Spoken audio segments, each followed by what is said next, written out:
USA ने China को बड़ी वार्निंग दी है और कहा है कि वह रूस का सपोर्ट ना करे, क्योंकि यदि वो ऐसा करेगा तो इसके लिए उसको गंभीर परिणाम भुगतने होंगे।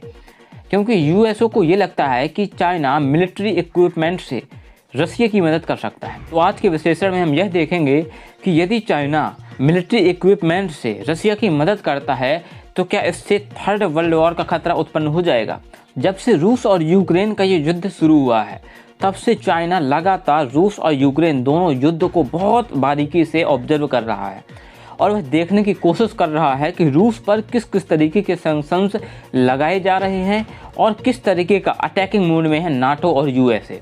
क्योंकि जैसे रूस की सिचुएशन आज है वैसे ही वह अपनी सिचुएशन लेकर चल रहा है। क्योंकि जैसे रूस यूक्रेन पर सरकार को बदलना चाहता है वैसे ही रसिया ताइवान पर कब्जा करना चाहता है। दोनों के जो एम हैं, दोनों का जो लक्ष्य है वह लगभग एक ही है। चाइना का इंटरेस्ट ताइवान के ऊपर है और ऐसे में वह आइडिया लगा रहा है कि अगर वह ताइवान पर हमला करता है, उस पर अटैक करता है, तो ऐसे में क्या सिचुएशन उत्पन्न होगी और किस तरीके की सिचुएशन को चाइना को हैंडल करना होगा। उस पर यूएसए और यूरोपीय कंट्री द्वारा किस तरीके के सैंक्शंस लगाए जाएंगे और उस पर किस तरीके का प्रेशर बिल्ड किया जा सकता है, वह रूस और यूक्रेन युद्ध पर इसी चीज़ को ऑब्जर्व कर रहा है।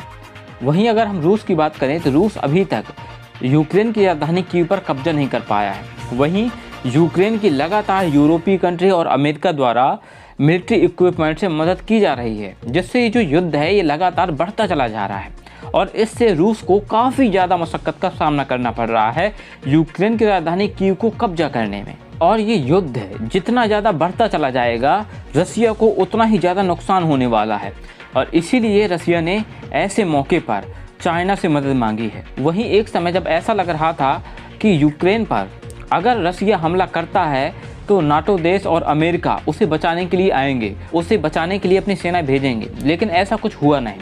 अमेरिका ने और नाटो ने साफ मना कर दिया अपनी सेना भेजने से यूक्रेन में, क्योंकि इससे युद्ध की स्थिति थर्ड वर्ल्ड वॉर की बन जाती, क्योंकि वो जानते थे कि रूस पीछे हटने वाला नहीं है और ऐसे में अपनी मिलिट्री भेजना रूस के लिए मतलब थर्ड वर्ल्ड वॉर को चालू करना है।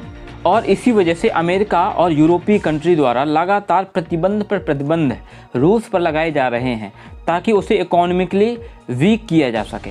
व्लादिमीर पुतिन ने मॉस्को के एक स्टेडियम में एक बड़ी रैली की, क्योंकि किसी भी देश के लीडर के लिए उस देश की जनता का सपोर्ट करना बहुत ज़्यादा ज़रूरी होता है। और ऐसे में जब व्लादिमीर पुतिन ने रैली की तो उनकी रैली में बड़ी संख्या में भीड़ उमड़ी, जिससे उन्होंने पूरे वर्ल्ड कंट्रीज को यह जता दिया कि आज भी उन्हें अपने पूरे देश का समर्थन प्राप्त है। अमेरिका ने कहा है कि यदि चीन रूस पर प्रतिबंधों से बचने के लिए उसकी मदद करता है तो ऐसे में चाइना को गंभीर परिणाम भुगतने होंगे, क्योंकि ऐसे में उस पर भी प्रतिबंध लगाए जा सकते हैं। क्योंकि यूएसए की कुछ रिपोर्ट में ऐसा कहा जा रहा था कि चीन रसिया का सपोर्ट कर सकता है।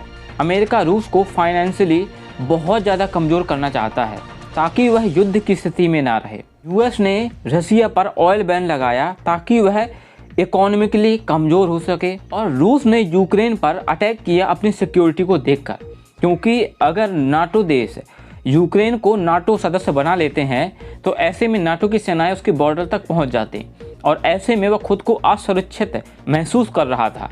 इसलिए रसिया ने अपने बचाव में यूक्रेन पर आक्रमण किया। व्लादिमीर पुतिन का पहला लक्ष्य यह है कि वह किसी भी तरीके से कीव पर पूरी तरीके से कब्जा करे और वहां की सरकार को पलट दें ताकि जो सरकार आए वह उनके फेवर में हो। रूस जब तक कीव पर कब्जा नहीं कर लेगा तब तक वह रुकने वाला है नहीं है और यूरोपीय कंट्री और अमेरिका लगभग प्रतिबंध लगाते रह जाएंगे और इसका कुछ खास इफेक्ट पड़ने वाला नहीं है।